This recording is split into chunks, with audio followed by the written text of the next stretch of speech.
ஒரு நிமிஷம் யோசிங்க. ஒரு பொய் சொன்னா எவ்வளவு பெரிய நாசம் நடக்கும்னு. ஒரு அழகான காட்டுல ஒரு கம்பீரமான சிங்கம் இருந்தது. ஒரு நாள் அது அமைதியாக ஓய்வெடுத்துக் கொண்டிருந்தது. அந்த நேரத்தில் ஒரு தந்திரமான நரி அங்கே வந்தது.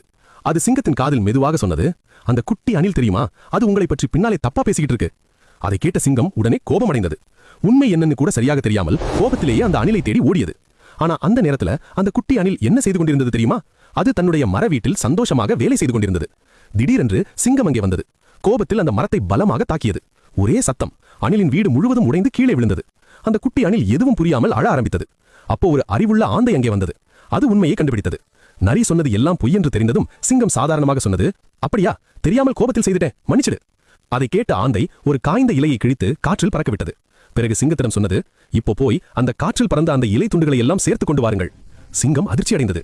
அப்போது ஆந்தை சொன்னது, கோபமும் காற்றை போலத்தான், ஒரு முறை அது அழித்ததை மீண்டும் பழையபடி சேர்க்க முடியாது. மன்னிப்பு கேட்கலாம், ஆனா காயங்கள் சில நேரம் நிரந்தரமாயிருக்கும். இந்த கதை உங்களுக்கு பிடிச்சிருந்தா ஒரு லைக் போடுங்க. உங்க கருத்தை கமெண்ட்ல சொல்லுங்க. மீண்டும் ஒரு கதையோட சீக்கிரம் சந்திப்போம். நன்றி.